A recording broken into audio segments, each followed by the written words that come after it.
Okay, very good afternoon, everyone. So, previously we have learned all about the important personalities. So, if anyone having any doubts related to the previous chapter, quickly ask first. We will discuss about that, and after then we will go further. Even the maximum of the students has already submitted their homework also, which I have given in on Monday to write a mail. तो बहुत अच्छे से कुछ कुछ students ने mail किया है and I hope everyone is aware also how to do the mail. You no need to do in book again copy again I am telling. Copy में कुछ नहीं बनाना है, सिंपली आपको जो है ईमेल ओपन करना है. अगर नहीं पता है तो बता सकते हो, हम I will show you all using screen share कि कैसे करना है मेल. ठीक है, ईमेल ओपन करके सिंपली आपको जो है ईमेल करना है. आप अपना फ्रेंड को ईमेल कर सकते हो या मेरे को कर सकते हो. ठीक है, आपको ये बताते हुए मेल करना है. कोई स्टूडेंट्स ने फिर से मेरे को पूछा था कि हिंदी में इसका मीनिंग बताइए. तो हिंदी में मीनिंग यही है कि आपको सिंपली जो है आपका कोई एक इस तरह से आइडल पर्सन के बारे में आपको लिखना है जिससे आप काफी मोटिवेटेड हो, जिससे आप काफी प्रेरित हो, जिससे आप काफी आपका ज्यादा लगाव है, जिससे आप हमेशा नॉर्मली हेल्प लेते हो या हेल्प लेते हो तो मतलब गाइड मिलते रहता है, गाइडेंस मिलते रहता है. It can be your parents, it can be your brother sister, it can be your friends, it can be your teacher, it can be your friend, I mean relative someone. कोई भी हो सकते हैं. ठीक है, तो इस तरह से जो भी है आपको उनके बारे में लिखना है. It can be some political leader, जैसे बुक में कुछ कुछ लीडर्स का दिया हुआ है उस तरह से कोई लीडर भी हो सकते हैं. ठीक है, तो that is the things which you all need to do. विज्ञान अंडरस्टूड. उसके अलावा अगर हम लोग बात करें question answer, we have already covered. Question answer में किसी को कुछ डाउट्स नहीं है, अगर है तो आप बता सकते हो. One topic is there, very important topic of this particular chapter, जो कि आप लोगों को करना बहुत जरूरी है. ठीक है, the topic is I can make a difference. In every chapter आपका मैक्सिमम चैप्टर में ये टॉपिक दिया हुआ है कि what I can make a difference means what difference you can make. You no need to send in pocket study. Okay, Manan. Pocket study में इस बार अपलोड नहीं करना है क्योंकि that become very difficult to upload. अगर assignment अगर create कर देते हैं then you can upload, otherwise I am thinking कि not to upload because why you have already send then it is you need to do multiple time. तो वो फिर से पीडीएफ क्रिएट करके आप लोग अपलोड करना इट बिकम डिफिकल्ट. तो that is why I have not decided कि आपको फिर से उसको देना है पॉकेट स्टडी में. तो कोई होमवर्क अगर आज का होमवर्क जैसे कुछ मिलता है उसको आप अपलोड करना चाहो तो कर सकते हो, but that one you no need to upload. Okay, that email activity one. Okay, so moving to the what I can make a difference.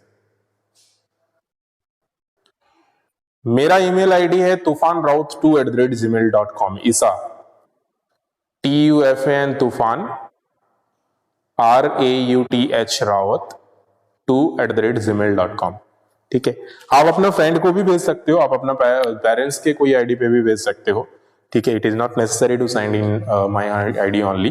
ठीक है, I am writing here TUFANRAUTH2@gmail.com. तो होता ही है जीमेल में जिसका भी अकाउंट हो. तो इतना है, इतना लिखोगे तो आप बाकी आ जाएगा. ठीक है, तो अभी हम लोग मूव कर रहे थे what I can make a difference में.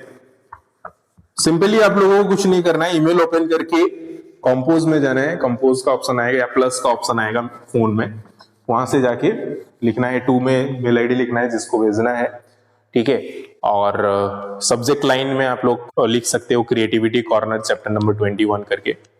ठीक है, या तो जो भी टॉपिक है वो लिख सकते हो. ठीक है, यहाँ पे जैसे बोला गया है द पर्सन आई एडमायर, तो वो लिख सकते हो आप. ठीक है,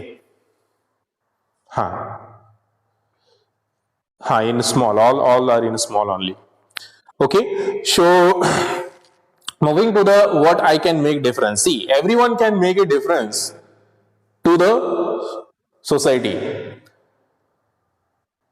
but if we are talking about this chapter, this chapter is based on not only the small difference, it is talking about the big difference. Okay, as like still there are some things, अभी भी कुछ ऐसा चीजें हैं, कुछ ऐसा restrictions है जो नहीं हो पाया है या जिसको अभी भी चैलेंज माना जाता है, शो उस पे काम करना, that is called the difference. ठीक है, in this topic what it is asking is what are the challenges or what are the changes that you are or you would like to make in the world around. इसका मतलब अभी आपको ऐसा लग सकता है कि अगर दुनिया में ये ना होता, इसके जगह पे ऐसा होता तो अच्छा होता, राइट? तो इस तरह से कुछ ऐसा टॉपिक, कुछ ऐसा चीजें आपको अगर लगता है कि ये चेंज होना चाहिए, this concept should be change, so what would be that? तो आप लोग अभी क्विकली सोचिए कि क्या क्या है यहाँ पे अभी जो चेंज हो जाना चाहिए, जो इस तरह से होना चाहिए. या तो आप सोचिएगा टाइम लेके और उस पे लिखिएगा, वहां पे स्पेस दिया हुआ है 4-5 लाइन, या आप अपने कॉपी में भी लिख सकते हो कि these are the changes which I want to make around us. तो हम लोग का यहाँ पे जो भी प्रॉब्लम्स हो रही है, इसमें ये चेंजेस हम करना चाहते हैं. तो ये चीज आप लोग नोट कीजिएगा. फॉर एग्जाम्पल के तौर पे अगर हम लोग बात करें, तो जैसे कि आज का डेट में आप देखोगे कि कोई भी बात करते हैं तो पेड़ काटने का बात करते हैं, या काम करते हैं तो पेड़ काटते हैं, लेकिन वो लगाता नहीं है कोई. तो ट्री प्लांटेशंस में हम लोग एक बहुत बड़ा इनिशिएटिव ले सकते हैं और मैक्सिमम से मैक्सिमम खुद ट्री लगा सकते हैं, और सोसाइटी में जो भी है और बाकी स्टूडेंट्स जो भी है, जो भी फ्रेंड सर्कल है, उसको भी मोटिवेट कर सकते हैं. और हम लोग का ये जो एरिया है, पूरा एरिया को पूरा ग्रीन एनवायरनमेंट बना सकते हैं, ग्रीन एरिया बना सकते हैं. तो दिन ब दिन हम लोग का जो है ये पेड़ काटने का जो ये है, ये बढ़ते जा रहा है. It is getting increase day by day. So what we can do is we can stop cutting the tree. हम लोग पेड़ को काटना बंद करवा सकते हैं कि ये लीगली की तो है ही नहीं, इलीगल चीजें अगर देखा जाए तो आप पेड़ वगैरह काटना मना है. कितना लाइन में लिखेंगे? यहाँ पे 5-6 लाइन है, अगर उससे ज्यादा होता है then you have to use copy, otherwise 5 to 6 points you can write. ठीक है, तो कुछ भी changes whatever you think it should be, I mean develop. जैसे कि आप ये बोल सकते हो कि द एजुकेशन सिस्टम जो है इसको भी हम चेंज करना चाहते हैं. This should be like this. Government schools का एजुकेशन हो सकता है, प्राइवेट स्कूल्स का एजुकेशन सिस्टम हो सकता है. So anything it can B. Okay, it should B quality education. किस तरह से एजुकेशन होना चाहिए? जैसे कि अभी रिसेंटली ये है कि मतलब अभी जो प्रोसेस है हम लोग का ज्यादा फोकस किया जाता है थियोरिटिकल प्रोसेस में. It should B band. हम लोग का क्या होना चाहिए? प्रैक्टिकल एजुकेशन पे ज्यादा ध्यान देना चाहिए. Practical education means what the skill India should be improve. Skill India में क्या आता है? जैसे कि मान लेते हैं कि हम लोग जो है बुक में कोई चीजें पढ़ते हैं, उसको बुक में ना पढ़ के उसको रियल लाइफ में सीखना. ठीक है, जैसे हम लोग अभी ट्री प्लांटेशंस के बारे में पढ़ रहे हैं, लेकिन इसको एक्चुअली में रियलिटी में ट्री प्लांट करके रियलिटी में इसको अप्लाई करना, और भी जो भी चीजें थियोरिटिकली हम लोग पढ़ते हैं उसको प्रैक्टिकली में करना. तो पूरा totally practical education real life का सिचुएशंस के साथ उसके साथ जो है यूज करें. जैसे कि हम लोग मैथमेटिक्स में पढ़ रहे हैं प्रॉफिट एंड लॉस, तो प्रॉफिट एंड लॉस में हो सकता है हम लोग जाएं, कहां पे जाएं? शॉप में जाएं, एक शॉपकीपर से पूछें कि आप ये आइटम जो है, ये सामान जो है, ये कितना में परचेज किए हो और कितना में सेल करते हो, इसमें आपको प्रॉफिट कितना होता है, इसका कॉस्ट प्राइस कितना है, या इसका सेलिंग प्राइस कितना है. मान लीजिए आप दुकान में गए, कोई शॉपकीपर के पास गए, वहां पे आपने पूछा कि ये जो डस्टर है, ये मार्कर है, ये मार्कर आपने कितना रुपए में खरीदा? तो वो बोलेंगे कि ये मार्कर हम जो है वो 20 रुपए में खरीदते हैं. ठीक है, तो आप इसको बेचते हैं कितना है? तो वो बोलेगा कि हम 30 रुपए में बेचते हैं. तो आप इजीली जो है इसका फिर ये निकाल सकते हो, प्रॉफिट निकाल सकते हो. या तो मान लीजिए आप गए मार्केट में पूछे कि ये डस्टर में आपको प्रॉफिट कितना होता है, तो वो बोलेगा मेरा प्रॉफिट जो है वो 20 रुपए होता है ये डस्टर में. तो आप पूछेंगे कि आप इसको बेचते कितना रुपए में हो, तो बोलेगा 40 रुपए में मैं बेचता हूं. ठीक है, तो इसका मतलब आप कॉस्ट प्राइस इसका निकाल सकते हो. सेलिंग प्राइस और प्रॉफिट बता दिया, कॉस्ट प्राइस आप निकालोगे. तो these type of thing are the practical education. तो एजुकेशन सिस्टम में ऐसा कुछ चेंजेस आप चाहते हो जो कि एक्चुअली में इस तरह से होना चाहिए. उसमें क्या होगा कि बच्चे का इंटरेस्ट भी बहुत ज्यादा बढ़ेगा, या सीखेंगे भी बहुत अच्छे से. ठीक है, We can't write 7, we can write 7 also, whatever you want to write. जितना पॉइंट्स आपको लगता है कि ये चेंजेस होना चाहिए हमारा सोसाइटी में, उतना आप लिख सकते हो, ठीक है। तो ये एक हमने एजुकेशन के बारे में बताया, एक गार्डनिंग के बारे में बताया या ट्री प्लांटेशन के बारे में बताया, ठीक है। आज का डेट में आप देखोगे तो आदमी को टाइम नहीं मिलता है अपना हेल्थ में काम करने का, ठीक है। तो आप लोग हेल्थ सेक्टर का एक बहुत अच्छा इनिशिएटिव हम लोग ले सकते हैं, जिसमें मान लीजिए कोई एक इस तरह से हेल्थ ये ओपन कर दिया आपने, मेडिटेशन सेंटर ओपन किया, जिसमें शाम में इवनिंग में कोई भी आके मेडिटेशन कर सकते हैं, या एक मतलब पब्लिक जिम्नास्टिक सेंटर आपने खोल दिया कि वहां पे आके पब्लिक कोई भी फ्री ऑफ कॉस्ट जो है जिम कर सकते हैं, एक्सरसाइज कर सकते हैं, ठीक है। तो इस तरह से हेल्थ सेक्टर में आप मतलब इस तरह से कुछ इनिशिएटिव लिए, या तो कुछ इस तरह से, जैसे कि नॉर्मली क्या होता है ना कि काफी सारे लोगों को परेशानी इसलिए भी होता है कि क्योंकि उनको सारा स्कीम के बारे में पता नहीं रहता है। क्योंकि आज का डेट में अगर हम लोग क्लास 5 में हम लोग है या जो भी पढ़ाई लिखाई कर रहे हैं, एक्चुअली पढ़ाई लिखाई ये नहीं है कि सिर्फ बुक का पढ़ाई हमने कर लिया। एक्चुअली पढ़ाई ये होता है कि सारा जो भी बेसिक इंफॉर्मेशन है उसको जानकारी लेना, उसके बारे में पता होना।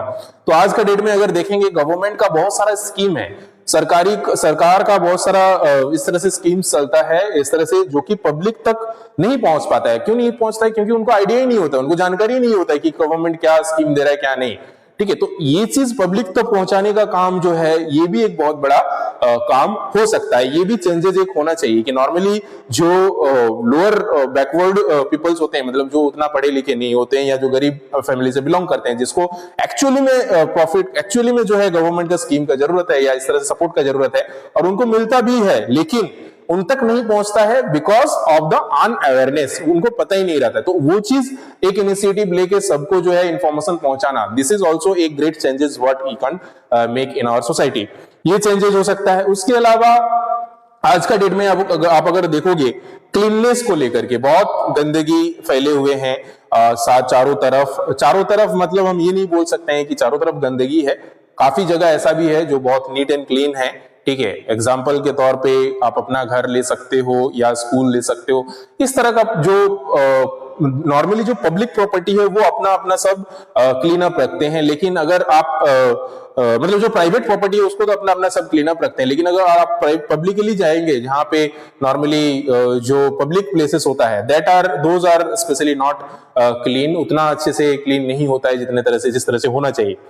आप एक एग्जांपल ट्रैफिक का ले सकते हो, या जो मार्केट का सिचुएशंस है, ऐसे कोविड-19 के सिचुएशंस में भी मार्केट का हाल बहुत खराब है, कोई मास्क यूज नहीं करते हैं, सोशल डिस्टेंसिंग मेंटेन नहीं करते हैं। तो इस सिस्टम को आप चेंज करने के लिए क्या इनिशिएटिव ले सकते हो? There are lots of initiative which you can take, so these are the some of the examples which I have given. तो ये सारे एक एग्जांपल्स है जिसको लेकर के आप इस पे काम कर सकते हो, ठीक है। पॉल्यूशंस को लेकर के काम कर सकते हो। उसके अलावा और भी बहुत सारी चीजें हैं, है ना। समाज सेवा जिसको बोलते हैं, सोशल वेलफेयर के लिए आप कुछ काम कर सकते हो सोसाइटी के लिए, जो भी जिसको जिस तरह से नीड्स होता है, जैसे मदर टेरेसा ने किए थे, और भी जो भी इस तरह से सोशल सर्विसेज है वो लोग किए थे, जो भी वेलफेयर सोसाइटी के लोग हैं वो लोग किए थे। चैरिटी कर सकते हैं, but the real thing is कि ये जो है डोनेशन का बात जो हम कर रहे थे, तो डोनेशन करना चाहिए हम लोग को। जब किसी का मतलब जरूरत से ज्यादा कुछ चीज हो तो उसको डोनेट करना चाहिए, जिसको ज्यादा जरूरत है कोई चीज का, ठीक है। इसके अलावा पॉल्यूशंस के बारे में हमने बताया, ठीक है। राइट और स्पीक अप, ये यहाँ पे बहुत एक अच्छा कोटेशन है, राइट फॉर योर राइट्स, ठीक है। Right for your rights, what does right for your rights means? Right means एक लिखना, और एक राइट्स मीन्स आपका जो अधिकार है, ठीक है। तो आपको अधिकार के लिए लड़ना, आपका जो राइट्स है उसके लिए लड़ना, ठीक है। ये चीज सबको नहीं आता है, ये चीज नॉर्मली जिसको नहीं पता उस तक सपोर्ट पहुंचाना, that is the basic thing what I am trying to ask you with the help of this quotation, okay. तो ये चीज हम लोग को करना चाहिए। और किसको लिखेंगे? जो भी लोकल जो भी अथॉरिटीज है, आपका MLAs हो सकते हैं, MPs हो सकते हैं, कभी कभी आप लोग भी लिखा करिए, मेल वगैरह लिखिए, लेटर वगैरह लिखिए, ठीक है। कुछ भी जो भी प्रॉब्लम्स है आपके सोसाइटी में उसको रिलेटेड लिखिए, इस तरह से जो भी चेंजेस आप करना चाहते हैं इसको रिलेटेड लिखिए, ठीक है। किसी और को नहीं तो मेरे को लिखिए, ठीक है। और जो भी मतलब आप चाहते हैं किसी के बारे में, अपना फ्रेंड्स से इस तरह से बातें किया करिए, इस तरह से उनको अप्रिशिएट कीजिए, थैंक्स कीजिए। जितना आप इस तरह से सोचेंगे, इस तरह से लिखेंगे ना, उतना आपका थिंकिंग कैपेसिटी बढ़ेगा, उतना आप डीप सोच सकते हो, लिख सकते हो उतना ज्यादा, ठीक है। तो these are the things which is related to the activity corner और the things which you can make a difference. इस तरह से सारा चैप्टर्स में है, ठीक है। नेक्स्ट चैप्टर का अगर हम लोग बात करें, that is related to the natural disaster. चलिए हम लोग शुरू करते हैं थोड़ा सा चैप्टर का। नेचुरल डिजास्टर होता क्या है, what this disaster means, quickly can anyone tell me disaster का मतलब क्या होता है। डिजास्टर्स, यहाँ पे जो चैप्टर नेम है that is natural disasters. So what does this term disasters means, इसका मतलब क्या होता है। In the term natural disaster, what the term disasters means, quickly can anyone tell me. चलिए हम समझते हैं।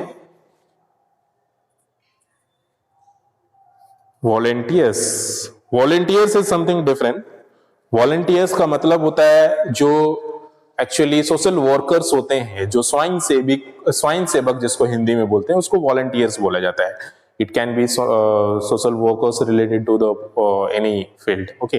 तो स्वयं सेवक हिंदी में बोला जाता है, that is different. But disasters means क्या होता है in Hindi, the disaster means आपदा, जो हाँ sudden accident, exactly. So it means sudden occurrence of something is called the disaster, और हिंदी में इसको आपदा बोला जाता है। नॉर्मली जैसे अर्थक्वेक जो होता है, या इस तरह से जो हम लोग का थंडरसर्म्स वगैरह होता है, या तो फ्लोड्स होता है, या साइक्लोन्स वगैरह जो भी है, तो इस तरह से जो भी नेचुरल फेनोमेनन है, जो प्रकृति तरीके से होता है, जिसपे अभी तक हम लोग कुछ कंट्रोल नहीं कर सकते हैं, इस तरह से जो चीजें हैं, those are called natural disasters, okay. तो यहाँ पे basically what is the purpose of giving this topic, the purpose of giving this chapter is because this is natural disaster and it can be happen any time. कभी भी ये natural disaster हो सकता है, और आप लोग ने सुना भी होगा, न्यूज़पेपर में देखा होगा, टीवी में देखा होगा कि नेचुरल डिजास्टर जब होता है तो कितना नुकसान होता है हम लोग का, ह्यूमन बींग्स का या प्रॉपर्टी का कितना किस तरह से डैमेज हो जाता है। तो ये चीजों से बचने के लिए, ये चीजों को मिनिमाइज करने के लिए क्या तरीका हम लोग अपना सकते हैं, ताकि इस तरह से नेचुरल डिजास्टर जब होता है तो हम लोग को ज्यादा नुकसान न हो। Those all things we will learn in this particular chapter, okay. So first thing, what the natural disaster is, that we will learn. After then we will discuss about the types of natural disasters, what are the different types of natural disaster, and what we should do at the time of natural disaster, and about the disaster management. Disaster management का मतलब वही होता है कि disaster management का मतलब जब disaster इस तरह से होता है तो किस तरह से हम लोग को काम लेना चाहिए, ठीक है। तो आप लोग ने भी ऑब्जर्व किया होगा, जैसे मान लीजिए कोई हो सकता है हॉस्पिटल अगर विजिट किए होंगे तो देखना, जब भी पेशेंट को ले जाते हैं तो किस तरह से वो डॉक्टर्स वहां पे एक्टिव हो जाते हैं, किस तरह से वहां का जो नर्स है वो एक्टिव हो जाते हैं, किस तरह से उनको लेके जाया जाता है ऑपरेशंस वगैरह के लिए, या जो भी उनको जरूरत पड़ता है इसलिए। उसके अलावा जैसे कुछ नेचुरल डिजास्टर्स और भी होता है, जैसे बाढ़ वगैरह आता है। बिहार में एक बार बाढ़ आया भी था लास्ट टाइम, आप लोगों को याद है। तो उस टाइम कैसे जो है वहाँ जो इस तरह से वर्कर्स होते हैं, इस तरह से सोशल वर्कर्स होते हैं, या इस तरह से वॉलंटियर्स होते हैं, वो कैसे काम करते हैं, कैसे हेल्प करते हैं, ये सारी चीजें, या क्या करना चाहिए हम लोग को उस टाइम, ये सब चीजें हम लोग इसमें डिस्कस करेंगे, ठीक है। तो सबसे पहले हम लोग आते हैं कि नेचुरल डिजास्टर होता क्या है ना। नेचुरल डिजास्टर एक इस तरह से डिजास्टर है कि because this is sudden happening thing, so a natural disaster is a sudden and violent event that occurs in nature. तो ये प्रकृति में होता है और ये कभी भी हो सकता है, it can be happen suddenly and हाँ, exactly, and it can be violent. Violent का मतलब क्या होता है कि मतलब किसी के ऊपर इस तरह से अटैक करना कि उनको मतलब जानलेवा अटैक करना बोल सकते हैं, या तो हिंसात्मक अटैक जिसको हिंदी में बोलते हैं। ठीक है, तो इस तरह से जब अटैक होता है, इस तरह से जब किसी के पास प्रॉब्लम आता है, that is called the natural disaster. ठीक है, तो उस समय काफी नुकसान होता है ह्यूमन बींग्स का या हम लोग का जो भी रिसोर्सेज है उसका। ठीक है, एंड प्रॉपर्टी का और लाइफ का, that is all about the natural disaster. Okay, as like for example of the natural disaster are given earthquakes, then drafts. Okay, so drought, in drought what happens, drought means सूखा। सूखा जो है ये एक बहुत बड़ा challenges है, अगर देखा जाए यहाँ पे तो उतना प्रॉब्लम नहीं होता है, लेकिन इस तरह से भी जगह है जहाँ पे मतलब लिविंग क्रिएचर जैसे कि पेड़ पौधा तक जो है वहाँ पे पक्षी जानवर या पेड़ पौधा तक वहाँ पे स्टे नहीं कर पाते हैं because of the limitations of water only. इस तरह से सूखा पड़ जाता है। इवन अगर हम लोग भी अपना हिस्ट्री निकाल के देखें तो इस तरह से हम लोग का काफी पुराना जमाने में पानी का जो है काफी दिक्कत होता था। ठीक है, और ड्रग्स आ जाता था, इस तरह से सूखा पड़ जाता, फ्लोड्स आ जाता है कहीं पे। ठीक है, तो ये सारी चीजें ऐसा चीजें हैं जो नेचुरल है, इसको ह्यूमन अभी भी कंट्रोल नहीं कर पाए हैं और इस पे अभी भी रिसर्च चल रहा है। ठीक है, कि कैसे इसको मतलब ये किया जाए, कंट्रोल किया जाए। ठीक है, उसके अलावा साइक्लोन है, चक्रवात जिसको हिंदी में बोलते हैं, तेजी से जो है हवा के साथ जो है आना। ठीक है, और वहां पे साइक्लोन टाइप का आना। ठीक है, उसके अलावा हम लोग का सुनामी। सुनामी स्पेशली जो है पानी में जब ज्यादा बड़ा सा लहर आता है जैसे उसको सुनामी बोला जाता है। और उसके अलावा और भी जो एक्चुअली पानी में जो भूकंप आता है उसको बोला जाता है हाँ अकाल। ड्राउट मीन्स अकाल भी बोला जाता है। सही सही बात है, सूखा या अकाल जो भी है, अकाल इसीलिए पड़ता है क्योंकि सूखा हो जाता है। ठीक है, उसके अलावा नेचुरल डिजास्टर्स जो भी है, ठीक है, ये सारे नेचुरल डिजास्टर्स में आता है। ठीक है, तो आप लोग पहले बता सकते हैं कि किसी ने इस तरह का कोई नेचुरल डिजास्टर का सामना किया है? आप लोगों में से तो कुछ होंगे, हो सकता है जिनको जो है नॉर्मली ये क्या नाम है फ्लड्स का सामना किए होंगे। फ्लड्स जब बाढ़ आ गई थी तो कोई अपना एक्सपीरियंस बता सकते हैं कि क्या सिचुएशंस होता है? नहीं, मनन नहीं किया, चलो ठीक है, नहीं किया। विद्या भी नहीं की है, गुड। चलो, ईसा भी नहीं किया है। कोई भी नेचुरल डिजास्टर, अर्थक्वेक, जब भूकंप आता है ये भी नहीं सुने हो? सोते समय कभी धरती हिल गया हो? देखो, हर्षित फेस किया है। ठीक है, तो ईसा भी फेस की है। अर्थक्वेक का किया है। ओके, हाँ, अर्थक्वेक का हमने भी किया है। अर्थक्वेक में इवन क्या होता है ना कि सडनली जब आप सोए हुए रहोगे, देखोगे ये धरती हिल रहा है, बर्तन घर में काफी ज्यादा जो है वाइब्रेट करने लगेगा। इस समय एनिमल्स को सबसे पहले पता चल जाता है। ठीक है, तो जो भी एनिमल्स मतलब काऊ वगैरह होता है स्पेशली, उनको पहले ही पता चल जाता है कि इस तरह से आने वाला है। ठीक है, हाँ, तो आप लोग सडनली घर में देखोगे कि इस तरह से वाइब्रेट हो रहा है सब चीज। तो यहाँ पे फिर भी ना हाँ, क्या स्नेक, क्या यहाँ पे फिर भी तो इतना जोर से नहीं होता है, लेकिन कुछ कुछ लोकेशन ऐसा है ना वहां पे काफी तेज भूकंप होता है। ठीक है, अच्छा, वो ये सारे एनिमल्स को पता चलता है पहले। हाँ, ठीक है, हाँ, तो कुछ कुछ लोकेशंस में बहुत तेज होता है तो वहां पे पता और ज्यादा चलता है। ठीक है, और अभी तो यहाँ पे इधर हुआ भी नहीं है काफी देर से, लेकिन ये कब हो जाए, किस तरह से हो जाए, कुछ कहना मुश्किल। लेकिन जब होता है काफी नुकसान होता है जब तेजी से होता है।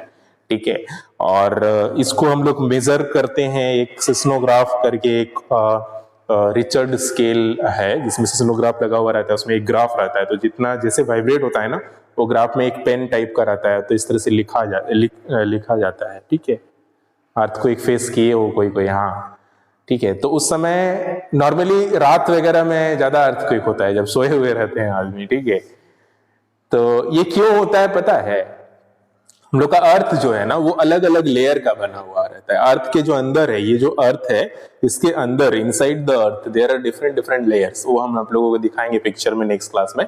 ठीक है, आज तो ज्यादा टाइम नहीं है, पार भी हो गया। ठीक है। तो कैसे अर्थ का स्ट्रक्चर है और कैसे भूकंप होता है, और अर्थ जो है ना, क्योंकि वो अर्थ रोटेट हो रहा है, यहाँ पे फ्लोट हो रहा है, रोटेट हो रहा है, तो वो उसका अंदर में जो भी मटेरियल्स है वो हमेशा डिस्प्लेस्ड होते रहता है, ठीक है। तो वो डिस्प्लेस होने की वजह से, हाँ 5-6 साल पहले आया था, हाँ, तो वो डिस्प्लेस हो जाने की वजह से क्या होता है ना कि अर्थ का जो वो इनर लेयर है उसमें डिस्प्लेसमेंट की वजह से जब कभी ज्यादा डिस्प्लेस्ड हो जाता है तो वाइब्रेट हो जाता है, और उस टाइम जो है अर्थ में अर्थक्वेक डेवलप होता है, ठीक है।